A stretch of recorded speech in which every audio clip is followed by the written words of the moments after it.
No one wanted the beaten and wounded $2 Apache slave until the lonely cowboy chose her as family.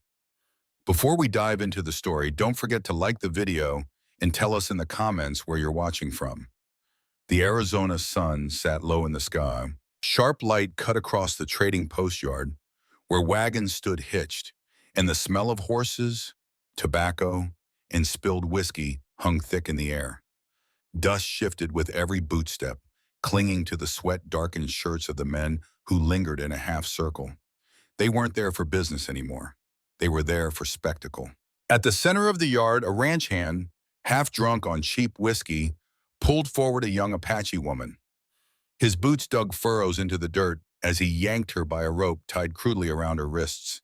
His shirt was stained at the collar, hair plastered with sweat, and he laughed in short bursts that only made his words more jagged. $2. That's all she's worth. $2 damn. Strong enough to clean, cook, haul water, or whatever else a man might need. His voice was coarse and loud, forcing the moment to hold. The woman stumbled as he shoved her, landing hard in the dirt, her thin dress slipping further down one shoulder. She tried to catch herself with bound hands, but only scraped her palms raw. She stayed on her knees for a moment, her chest rising fast, before she pushed herself up again, face turned down, long black hair falling forward to hide the cuts and swelling across her cheek. The dress was torn nearly through at the side, ripped along the neckline where the fabric had given way under rough handling. Her bare skin showed bruises and patches, blue, yellow, and angry purple marks of boots, fists, and days without care. She kept her eyes fixed on the ground, not from shame, but from survival. Meeting their stares would only feed them. Some men in the crowd spat tobacco juice into the dirt. Others chuckled, but none stepped forward. One muttered, "Not worth the fee it would take," and walked off toward the saloon. Another shook his head, muttering something about trouble. The drunken ranch hand cursed, jerking the rope again. $2. She's young. She's strong. What the hell's the matter with you cowards? For the woman, every word landed like another lash. Her throat tightened, but she swallowed hard and stayed quiet. She had no choice. Running would mean a bullet. Speaking would mean a blow. Her heart thumped fast but steady, and she told herself to keep breathing, to stay on her feet. At the edge of the yard stood Ethan Cole, 34 years old, broad-shouldered, dark hair tucked beneath a sweat-stained hat. His face was marked by trail dust and a scar that cut from cheekbone to jawline, a reminder of his time as a Union scout during the war. He had come into town for supplies, flour, coffee, new shoes for his horse. He preferred to keep his distance from men and their cruelty, but he hadn't walked away yet. He watched the ranch hand in the jeering crowd with the same steady stillness he'd carried since the war. His jaw set, his eyes narrowed under the brim of his hat. He'd seen enough cruelty on both sides of the conflict to last a lifetime, and this scene played out too familiar. A life offered cheap, as if it were nothing. Ethan wasn't a man who rushed decisions. He weighed them like a horseman weighs weather before a long ride, measured, slow, and deliberate. But standing there, watching the woman's hands tremble as she tried to keep herself upright, something stirred in him that would not be reasoned away. He could almost hear the voices of his past.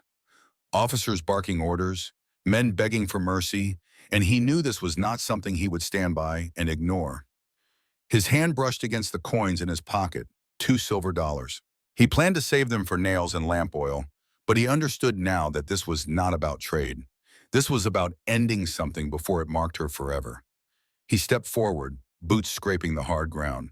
The crowd shifted, quieting. The ranch hand looked up, grinning like he'd finally won. Ethan stopped close, his shadow falling across both seller and woman. Without a word, he reached into his pocket and laid $2 silver into the man's filthy palm. The coins clinked heavy in the silence. The ranch hand looked startled, then pleased. "Now that's more like it." Ethan said nothing. His hand went to his belt, drawing a knife. The woman flinched, heart hammering, thinking for one desperate instant that this new man was no different, that he'd paid not to save, but to own. But Ethan lowered the blade to the rope at her wrists and cut it clean. The rope fell away, leaving red welts on her skin. She lifted her head slightly, not enough to meet his eyes, but enough to see his hand slide the knife back into its sheath. No groping, no shove, no command, just a quiet gesture that left her standing free. The ranch hand muttered something about getting rid of trouble and stumbled back toward the saloon, already forgetting the woman he'd sold off like livestock. The crowd dissolved with him, men turning away one by one, leaving only dust and silence behind. Ethan looked at the woman for the first time. Her lips were split, her breath shallow, her body swaying slightly, as though one wrong step would bring her down. He didn't ask her name. He didn't ask her story. He simply placed a steady hand at her elbow and guided her toward his mule. Her thoughts spun as she tried to grasp what had just happened.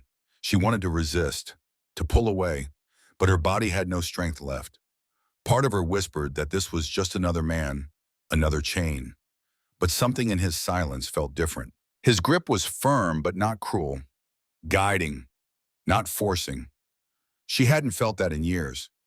Ethan lifted her gently onto the mule's back, his movements careful not to jar her bruised ribs, and tied down the saddlebags. He took the reins in his hand and began leading the mule toward the road that cut north toward the hills. He didn't speak. She didn't either. Their silence was heavy, but not hostile. Both carried too much behind their ribs to share with strangers. As the trading post fell behind them, the woman held the saddle horn and told herself to keep breathing. For the first time in longer than she could remember, she wasn't waiting to be struck. She wasn't waiting to be sold again. And Ethan Cole, the quiet cowboy with no family and too many ghosts, told himself he would see this through, not because it was easy, but because he knew that leaving her there would be a weight he could never carry. The sun lowered behind the hills, shadows stretching long across the road, and two figures, one broken, one scarred, moved steadily away from the jeers and dust of the yard toward a cabin neither yet knew would change them both. The mule carried them north along the wash until the sun dipped low and the desert began to cool. The heat sliding away and leaving the air sharp with the smell of creosote and dry sage. The road narrowed into little more than a trail, winding between scrub and scattered cottonwoods. The ground, pale with dust, glowed faintly in the last light. Cy swayed in the saddle, gripping the horn with sore hands, her body aching with every step of the mule. She wanted to ask where he was taking her, who he was, why he had done what no other man bothered to do, but her throat stayed dry, and she watched the set of his shoulders instead, broad and steady, his hand firm on the reins as he walked in silence beside her. Ethan Cole had not meant to leave town with more than a sack of flour and a tin of coffee, yet here he was leading a mule that now carried a woman instead of goods. He felt the old weight pressing down, the same weight he'd felt when he looked across battlefields years ago, when men's lives could be bought and sold in decisions made by those who stood above them. He had told himself when the war ended that he'd keep to himself, avoid people, avoid the pain that always followed them. But today, standing in that trading post yard, he'd known he would not sleep at night if he left her there. That was reason enough. The cabin came into sight after a climb. It stood against a low ridge where cottonwoods grew thicker, their leaves whispering in the evening breeze. The building was plain, one room of pine logs chinked with mud, a roof shingled tight, smoke rising weak from a stovepipe. A small corral stretched to one side with two lean cows inside, and beyond that the faint outline of tilled earth where beans and corn had once grown. It was not much, but it was his. And for the first time, Ethan wondered what it would look like through another's eyes. He lifted Cy down from the mule carefully. Her breath hitched when his hands brushed her ribs, but he let go quickly, stepping back to give her space. She stood unsteady in the yard, her dress torn and hanging loose, dust clinging to her skin. Her eyes flicked to the door, then to him, and he realized she didn't know if she was free or traded into another kind of captivity. "Inside," he said quietly, not as a command, but as an invitation, and then he pushed the door open and stepped aside. The room smelled of wood smoke and coffee gone cold. A narrow bed sat against the far wall, a folded blanket at its foot. A rough-hewn table stood by the stove, two chairs beside it, one well-worn from years of his use. His rifle leaned in the corner, his boots and gear lined neatly along the wall.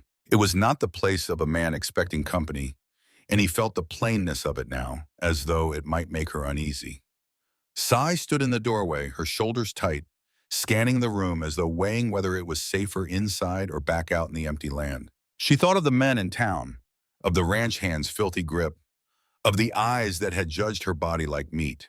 And though fear pressed her ribs, she stepped inside. At least here there were walls and no crowd. Ethan set the flour sack and coffee on the table, then reached into a small chest and pulled out a bar of soap and a folded cotton shirt. He placed them on the bed without a word. Sai looked from the items to him, her brow drawn. For a long moment she thought it was a trick, that he meant her to wash and then give herself to him. Her heart thudded against her bruised chest, and she felt her hands clench at her sides. But Ethan turned away, moved to the stove, and began stoking the fire. He set water to boil, his back to her, shoulders hunched slightly, not watching, not pressing. She studied him, waiting for the demand that never came. Slowly her breathing eased. She picked up the soap with trembling fingers, ran her hand across the shirt. It was coarse cotton, worn but clean. She realized he had nothing else to offer. This was simply all he had. Ethan sat down in the chair by the stove, tipping his hat low. "You can wash," he said, voice flat but not unkind. "I'll stay put." He didn't look at her as he spoke, and she caught the meaning. Privacy, choice, things she hadn't been given in a long time. She washed with the basin and cloth, the heat of the water stinging as it ran over her split lip and the cuts on her arms. The dirt and blood lifted, leaving her skin raw but clean. When she pulled on the shirt, it hung loose over her frame, falling below her knees, covering the torn dress she folded into a bundle. For the first time in weeks, maybe months, she did not feel eyes on her body. Ethan listened to the scrape of the cloth, the quiet shift of water, his thoughts circling. He had not planned for this. He had not thought beyond the trading post yard. He knew nothing of her story, why she had been tied, who had beaten her, where she belonged. But he also knew that pressing questions now would break the fragile quiet they'd found. She would speak if and when she wanted to. When she finished, Sai moved to the edge of the bed and sat, her legs trembling from exhaustion. She looked at Ethan then, finally letting her eyes lift to his face. He wasn't watching her. He stared into the stove fire instead, his scar pale in the glow, his jaw set. She realized he was just as worn as she was, though in a different way. For a moment, she thought about asking why. Why he'd spent his money. Why he had cut the rope. Why he hadn't left her in the dirt like everyone else. The words hovered in her throat, but she let them go. For now, silence was easier. Ethan leaned back in the chair, arms crossed loosely. "Get some rest," he said, not raising his voice. "You'll need it." Sai eased down onto the bed, pulling the blanket over herself. The cotton shirt smelled faintly of soap and wood smoke. She turned to the wall, clutching the blanket edge in both hands. Her body stayed tense for a long while, waiting for footsteps, for a hand reaching for her. None came. She heard the creak of the chair as he shifted, the quiet sigh of boots settling near the stove. He wasn't moving closer. He was keeping watch. Her heart slowed, her breath steadied. In the quiet of that small cabin, with firelight flickering against the logs and no jeers in her ears, she felt something she had almost forgotten. Safety, fragile, but real. She closed her eyes and let sleep take her, and Ethan sat with his hat tipped low, eyes half shut but ears sharp, guarding the room until the night turned deep. Morning light slipped in through the cracks of the shutters, laying pale stripes across the cabin floor. The stove had burned down to coals, leaving the air cool enough that breath showed faintly when Ethan exhaled. He had dozed only in short spells through the night, keeping his chair near the stove, boots planted firm on the floor. Years of scouting during the war had trained him to sleep light, and it never left him. When he finally stirred upright, the sound woke Sai. She opened her eyes slowly, the blanket pulled tight around her shoulders. For a moment, she didn't know where she was, her chest tightening with panic. But then she saw the cabin walls, the bed beneath her, and Ethan at the stove. Her breath eased a little.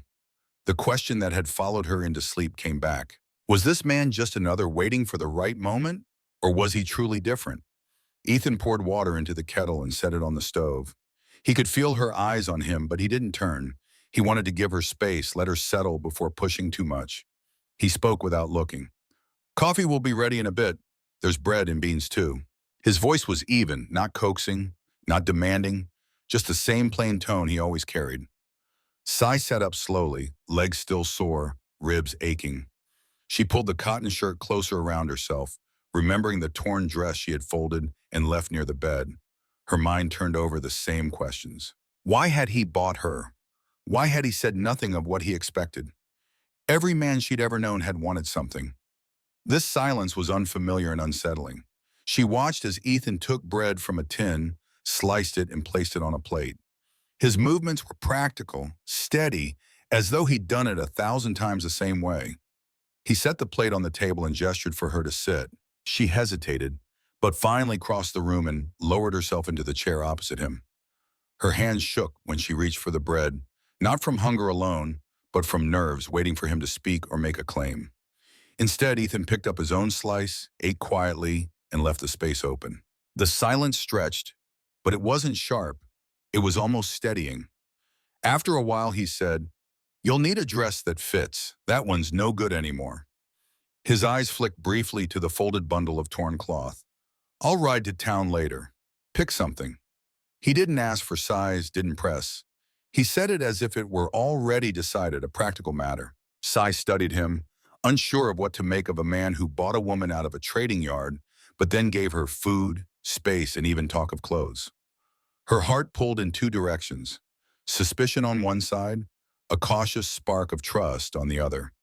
She tested him with a small question, her voice rough from disuse. "Why did you pay?" Ethan paused, setting down his coffee cup. He met her eyes for the first time, steady but not hard. "Because leaving you there would have been wrong. $2 didn't matter. You did." He didn't add more. He didn't try to sound noble or gentle. Just truth, plain and simple. She held his gaze for a moment before looking down. The answer was too direct to be a trick, and something inside her shifted. She realized he wasn't going to explain himself further. He wasn't a man who spoke more than he had to. Later that afternoon, Ethan carried in wood for the stove. When he set the pile down near the wall, he saw Sai move toward the small chest where his trail coat lay. Without asking, she picked up needle and thread from the shelf and began to repair a tear in the lining. Ethan stopped for a moment, watching. It was the first time she had chosen to act on her own since stepping into the cabin. He didn't say anything, but inside he felt a faint easing in his chest. Maybe she was beginning to see this place as more than a stop on her way to nowhere. That evening, the fire burned warm, casting shadows against the log walls. Sai sat near the table with the mended coat folded beside her, her hands resting in her lap. Ethan sat across from her, sharpening his knife with slow, steady strokes. The sound filled the silence between them. She thought about what he'd said earlier, about $2 not mattering. She thought about the way he'd kept his distance, the way he hadn't touched her without reason.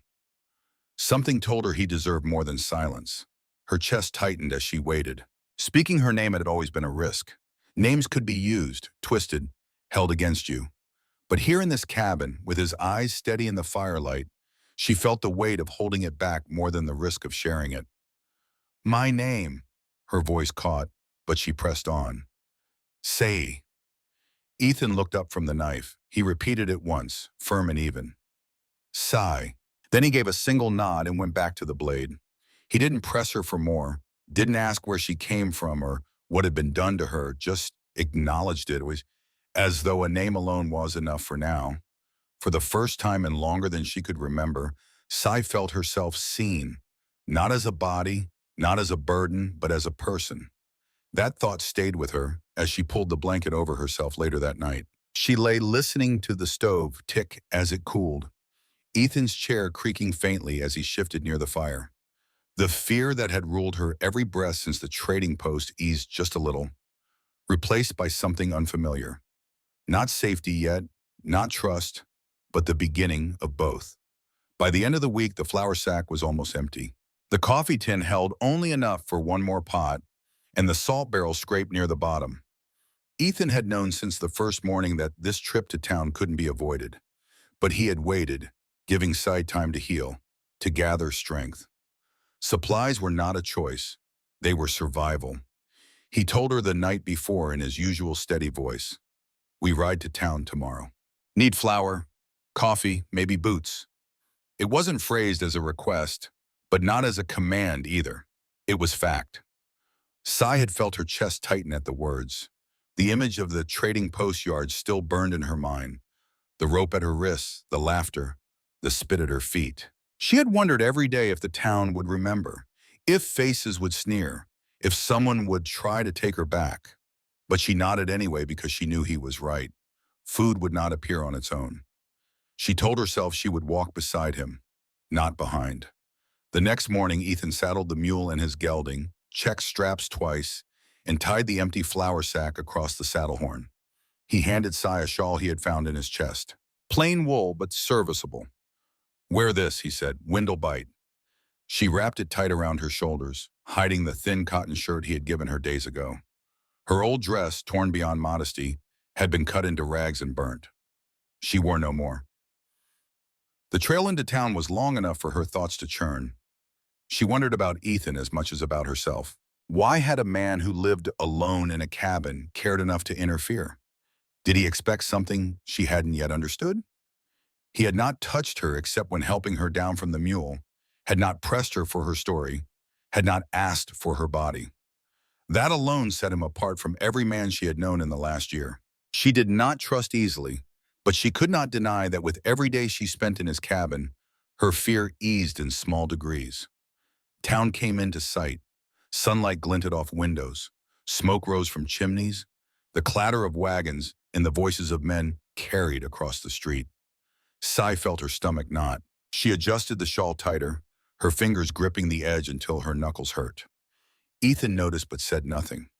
He simply kept his horse steady beside her mule, his hand resting loosely on the reins, his body close enough that no one could mistake she was alone. They tied up at the hitch rail outside the general store. Eyes turned immediately. A ranch hand leaning against a post narrowed his gaze, whispering something to the man beside him. A pair of women paused on the boardwalk, one clutching her in the basket tighter, the other tugging at her sleeve as if to pull her along. Sai felt the weight of every stare like stones pressing into her skin. She wanted to vanish back into the desert. Ethan stepped down first, then offered her his hand. She hesitated, the shame of that yard rushing back. But when she met his eyes, she saw no impatience, no mockery, just steady expectation. She placed her hand in his and let him help her down. Standing beside him, she straightened her shoulders. If they saw her, they would see her as someone who belonged at his side, not as a thing to be sold. Inside the store, the air smelled of flour, leather, and lamp oil. Shelves lined with tins of beans, bolts of cloth, and jars of nails crowded the room. The storekeeper, an older man with round spectacles, looked up from his ledger and froze a moment too long before clearing his throat. Ethan's voice cut through before anyone else could speak. Need flour, coffee, salt, a bolt of cloth too. Blue if you have it. The storekeeper blinked, nodded quickly, and moved to fill the order. Sai stood close, her hands folded in front of her, eyes darting over the goods. She hadn't been inside a store in months, not since before the raid that had taken her from her people. The sight of food stacked in order, of cloth folded neat, felt strange, almost foreign. When Ethan added, boots, women's size 6, her breath caught. She had not expected him to notice, but she realized he had measured her with his eyes days ago when she stepped across his cabin floor barefoot. The thought shook her more than the stairs outside. As they waited, the door swung open, and the ranch hand who had once held her rope stepped inside, smelling of whiskey, even in the morning. His lip curled when he saw her. Then his eyes slid to Ethan. Thought I got rid of that problem, he sneered. Didn't figure you for the type to waste good coin. Sai's stomach turned, and for a heartbeat, she felt herself back in the yard again, her wrists burning under coarse rope. Ethan stepped forward once, not fast but solid, planting himself between her and the man. His voice stayed low, even. You took your money. That was the end of it. Leave it there. The ranch hand spat on the floorboards. She'll bring you nothing but trouble. Ethan's eyes didn't move from his. Then it'll be my trouble. His tone left no room for debate. The storekeeper cleared his throat loudly, setting the bundle of flour and kivvy on the counter. The tension eased as the ranch hand muttered curses and stomped back outside. Sai let out a breath she hadn't realized she was holding, her hands trembling as she tried to hide them in her shawl. Ethan paid, gathered the supplies, and nodded toward the door. Outside, faces still watched, but no one stepped forward. He loaded the goods onto the mule and helped Sai into the saddle again. Before she could settle her shawl, he leaned in close enough for only her to hear. "You're safe with me. They can look, but they can't take you." She swallowed hard and nodded. The words did not erase her fear, but they steadied her. For the first time since the yard, she believed she might not have to face those jeers alone again. They rode out of town slowly, dust rising behind them, the weight of eyes fading with each mile. Sai sat taller in the saddle than she had when they arrived, her grip less tight on the horn. Ethan rode close at her side, his silence steady as ever. She knew now why people obeyed his quiet words. Because he meant them. Back at the cabin, as the sun set behind the ridge, Sai carried the bolt of cloth to the table and ran her hands across its smooth surface. It was hers, bought not with shame, but with care. She traced the edge with her fingers, feeling a small, fragile sense of belonging take root.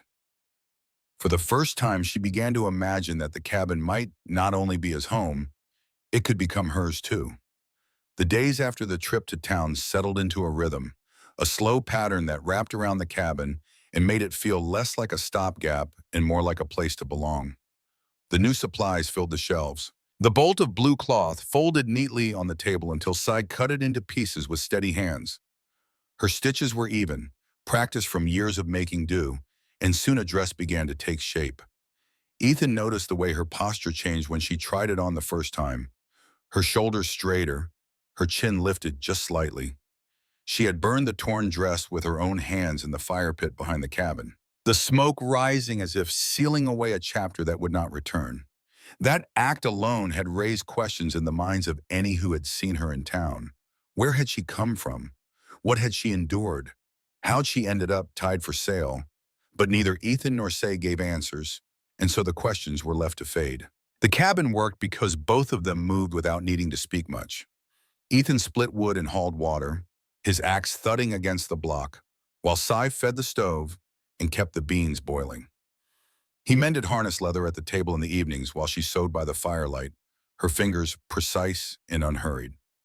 She began to hum sometimes when she thought he wasn't listening, low tunes from her people that carried a note of memory and grief. Ethan didn't ask about them, but he heard, and the sound made the cabin feel less hollow. One question had lingered in the minds of those who watched them ride away from town. Was she staying with him by choice, or was this another form of captivity? Sai asked herself the same thing in the quiet of the nights. But as she laid out food without being told, as she pulled weeds in the small patch of ground behind the corral, as she chose to place Ethan's mended coat by his chair, the answer began to settle. She stayed because she wanted to, because the cabin gave her something she had not felt since before the raids: control over her own steps. Ethan noticed the change too. He was not a man given to soft thoughts, but he felt the shift in the air. He no longer found her waiting for orders, no longer saw the guarded flinch in her every move. When he laid another blanket across her shoulders at night, she no longer stiffened, but instead adjusted it around herself and let her breathing fall into a steady rhythm. The trust came in increments, built not on words but on presence. Still, questions remain, questions anyone listening to the story might ask. Where was her family? Did she still have people out there searching? Would someone come to claim her? Sai thought of it often, though she never spoke it aloud. She had been taken from her camp when raiders drove her people into the hills and scattered them. She did not know if they had survived, and if they had, she doubted they would come searching in white towns. The ache of not knowing stayed sharp, but the work of each day dulled it enough to live. Ethan, for his part, never pressed her past what she was ready to say.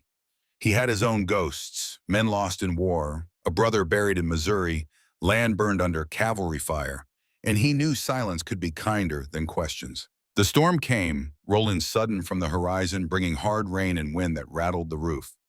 Together, they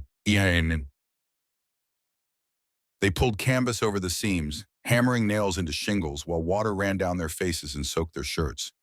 Sai's hair clung to her cheeks, her hands raw from gripping the hammer Ethan had passed to her. But she did not stop. She held her place beside him until the job was done. When they ducked back inside, dripping, Ethan built the fire high and Cy stripped the wet shawl from her shoulders, hanging it over the chair. They both stood there for a moment, catching their breath, the heat of the fire pushing steam from their clothes. Their eyes met, not in startle or question, but in quiet acknowledgement. They had faced the storm together, and the cabin stood. That night, they ate in silence, the rain hammering on the roof, steam rising from their mugs of coffee. Ethan reached across the table and set his hand lightly on hers.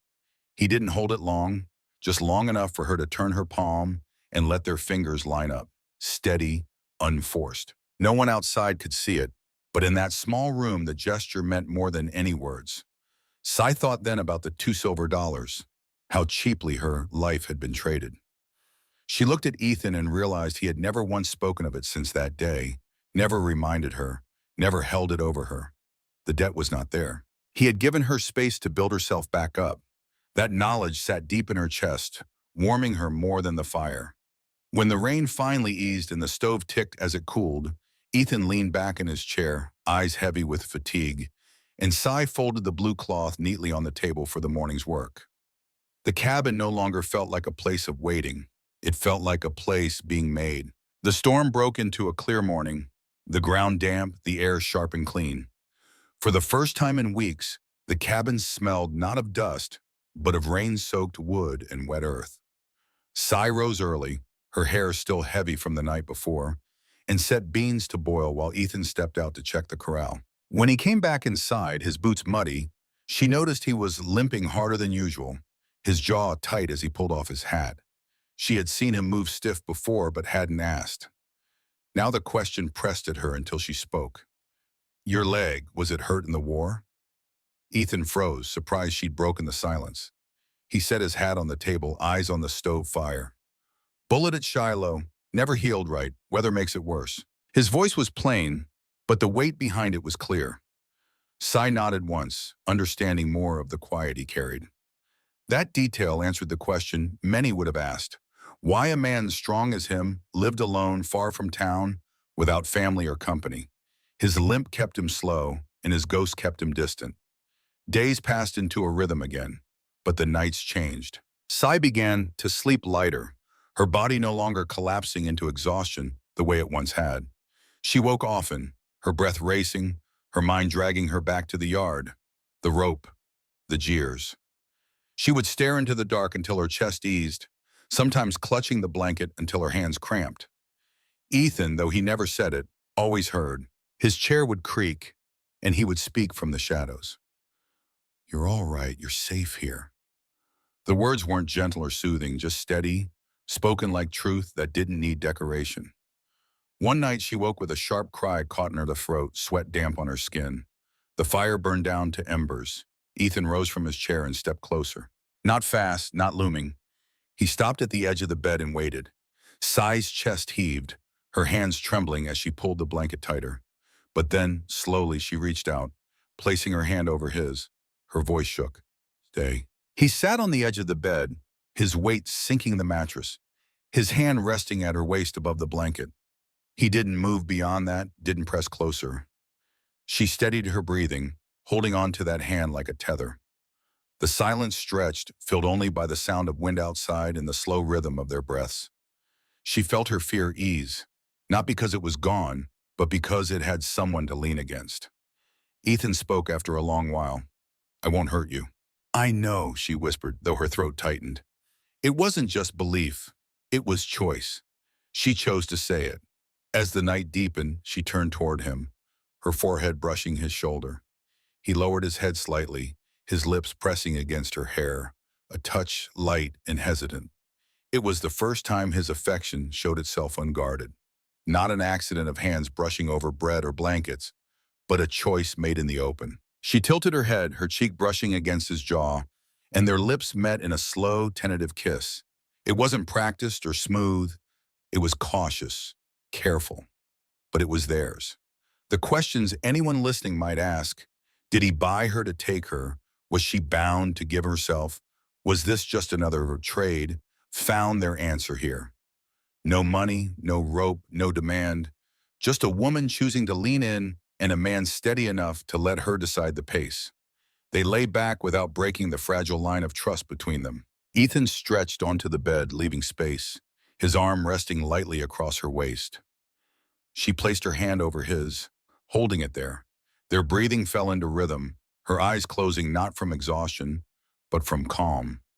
For the first time in months, Sai drifted into sleep with someone beside her, and no fear of what morning would bring. Ethan lay awake a while longer, his thoughts circling. He had not wanted company, had not planned for any life beyond his cabin and the small herd in the corral. Yet here she was, a presence that had begun to change everything without forcing it. He stared at the low glow of the stove and admitted to himself what he hadn't spoken aloud. He wanted her here, not out of pity, not out of debt, but because the silence was different with her in it.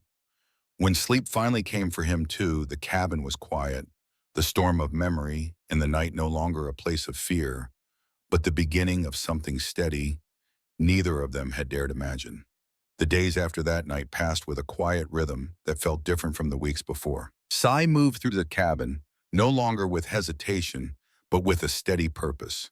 Folding laundry by the stove, preparing food before Ethan even asked, humming while she worked. Ethan noticed the change but did not call it out. He let her find her place without interference, the same way he had once learned to scout a trail in silence, never rushing a step for fear of breaking it.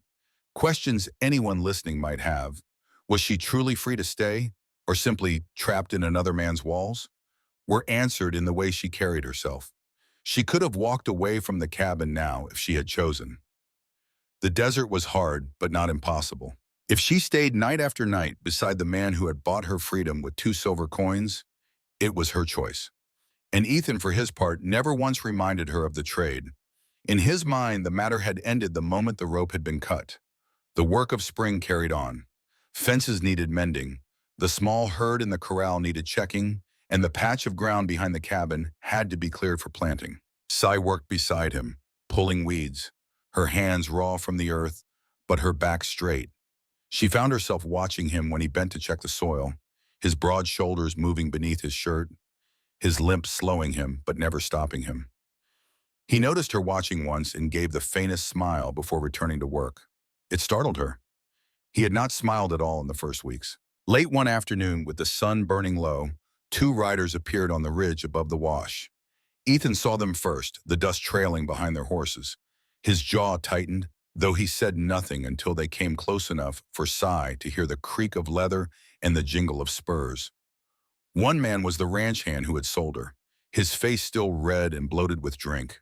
The other wore a deputy's badge on his vest, though the metal was scratched and dull, like it had seen more saloons than jails.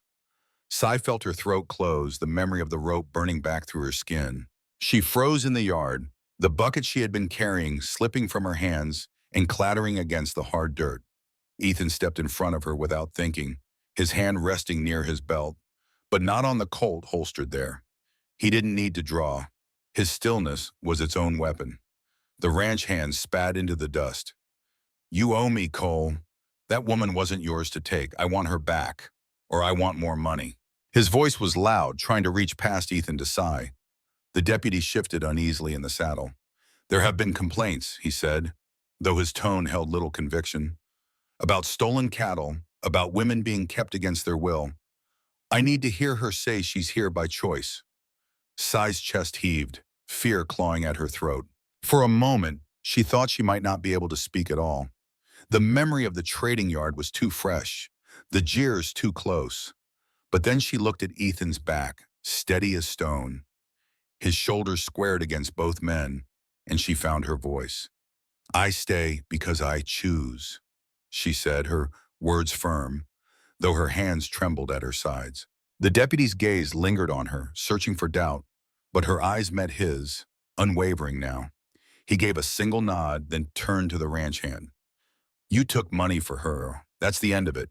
If you got a complaint, file it with the judge, if he can spell your name." The ranch hand swore, his face twisting, but he knew better than to push. He yanked his horse's reins and spat once more into the dirt before wheeling away, cursing under his breath. The deputy tipped his hat toward Ethan and Sai. Look after each other, he said, then rode off slow behind the other man. When the dust settled, Sai realized she was still clutching her skirts tight in both fists. She let out a shuddering breath she hadn't known she was holding. Ethan turned, meeting her eyes, and for once, he spoke more than a sentence. No one takes you from here, not while I'm standing. Sai's throat tightened, not with fear now, but with something else, something steadier. She stepped closer, her forehead resting against his chest for just a moment, her breath shaking against him. He didn't move to hold her, didn't crowd her.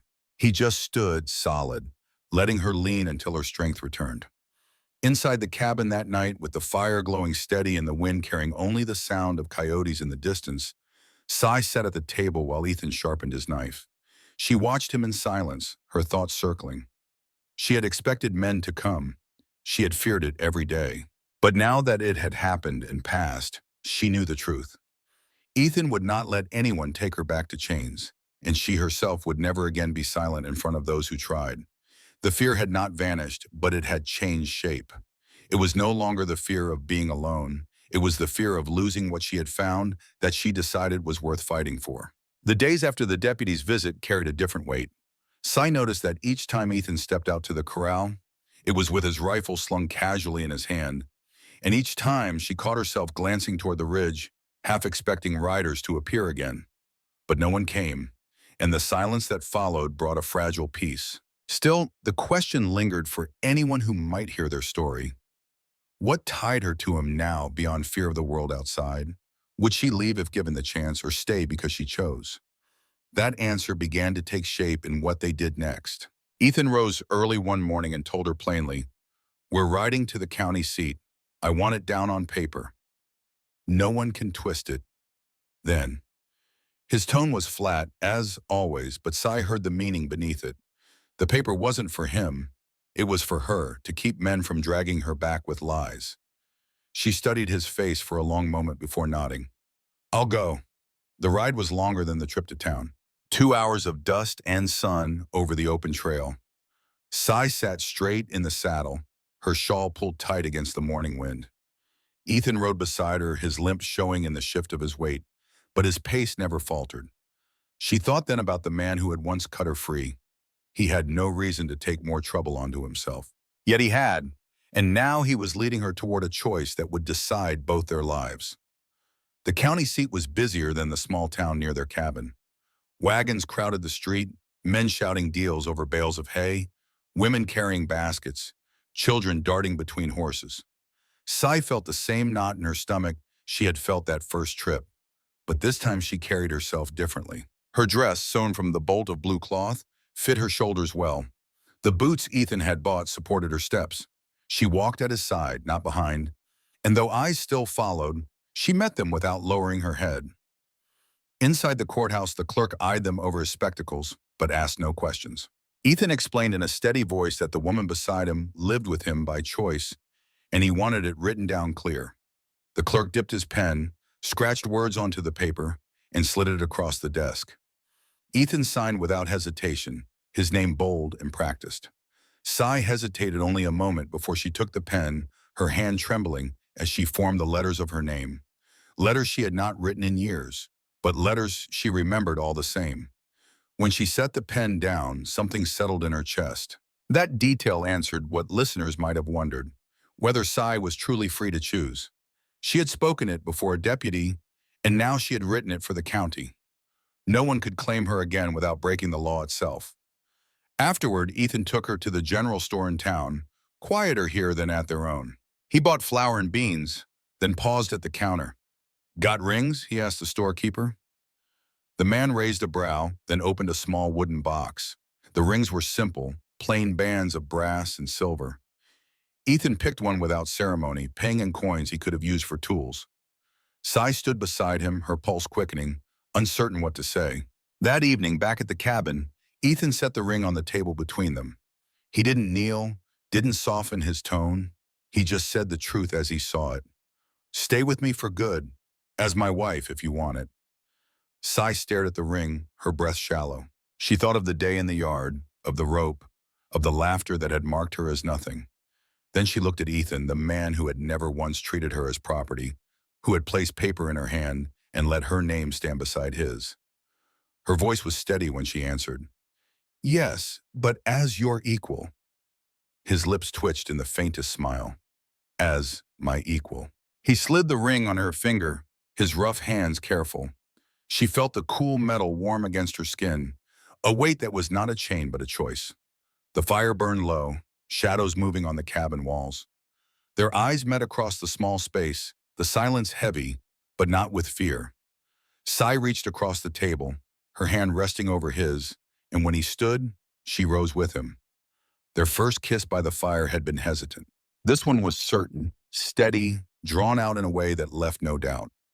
Later, they lay together in the bed, the blankets pulled over them, the warmth of the stove fading into night. Ethan's hand rested at her back, Sai's breath steady against his chest. The intimacy was not rushed, not demanded, but slow, careful, and real. The question of whether she was his by trade or by choice no longer held. She was his because she had chosen it, and he was hers because he had opened his life to her.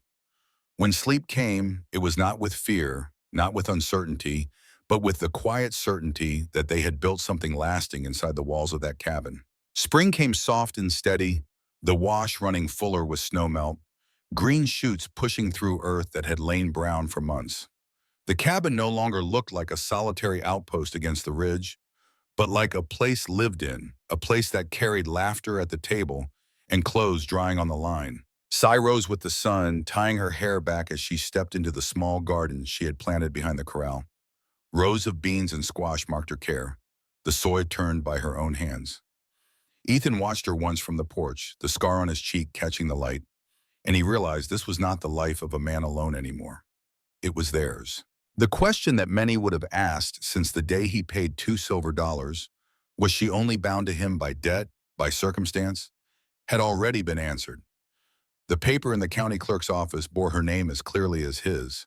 The ring on her finger shone in the firelight, and every step she took around the cabin showed choice, not chains. Still, the townsfolk had their doubts. Whispers followed them when they walked the boardwalk together. Men muttering that he had bought her. Women shaking their heads. Ethan paid it no mind, and Sai, after weeks of holding her shoulders tight, learned to meet those stares without flinching. In time, the gossip dulled. People grew used to seeing them side by side. One clear morning, they rode back into town, not for supplies, but for the preacher. They stood before him in the small church with its plain wooden pews, the smell of beeswax candles and dust hanging in the air. A handful of townsfolk attended, curious more than kind. The deputy, who had once come to their door, leaned in the back, his hat low, watching with quiet approval. The preacher's words were short. "Do you take her freely to be your wife?" Ethan answered without pause. "I do." Then came the preacher's question to Sai. She held her head high, her voice firm. "I do." Ethan slid the ring back on her finger in the presence of the church and the law. And Sai felt her chest tighten, not with fear, but with relief. No man could ever again claim her as property, not when she had spoken her vow in front of them all. She was wife, partner, equal. Afterward, Ethan bought a slice of pie from the cafe for each of them, and they ate it side by side at the counter while the townsfolk pretended not to stare. When they mounted up to ride home, Sai glanced back once, meeting the eyes of one of the women who had whispered about her weeks before. The woman didn't look away. Instead, she gave a small, uncertain nod, as if recognizing something had changed. The ride back was slow, the sun warm on their backs, the mules steady under the weight of their supplies. At the cabin, Ethan carried in the flour and coffee while Sai spread the new lace he had bought across the table, smoothing it with her hands. She turned to him then, her eyes steady. "This is my home now," he answered simply, "ours." That night, they sat on the porch steps with mugs of coffee, watching the light fade across the ridge. The garden behind them rustled in the breeze, the cattle lowed softly in the corral, and the cabin walls glowed with warmth from the fire inside. Ethan reached for her hand, rough fingers closing gently around hers. "We're family," he said, voice low.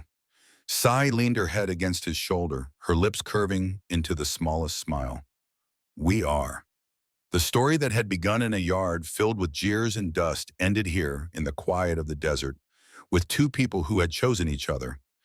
There were no debts left, no ropes, no questions of whether she belonged. She was not the woman sold for $2 anymore.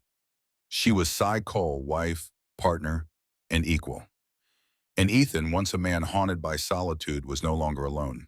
The night settled soft around them, and with it came a certainty neither had dared believe in before. They had found their life, and it would hold. The story of Ethan Cole and Cy imparts a profound lesson about the redemptive power of choosing compassion over indifference, transforming a moment of cruelty into a lifelong bond. Cy, beaten and sold for a mere $2, stood in a trading post yard, her worth reduced to nothing by a jeering crowd. Yet Ethan, a solitary cowboy scarred by war, saw her not as a burden, but as a person deserving of dignity. His decision to cut her ropes and offer her a home, without expectation or demand, teaches us that true humanity lies in acting against injustice, even when it's easier to walk away. Their journey from silence to trust, culminating in a marriage of equals, shows that love and family are built on mutual respect and the courage to stand together against a judgmental world. Cy's choice to stay, reclaiming her voice and place, and Ethan's quiet resolve to protect her, stirred deep emotions, reminding us that healing begins when we offer refuge to those who've been cast aside. This tale challenges us to reflect.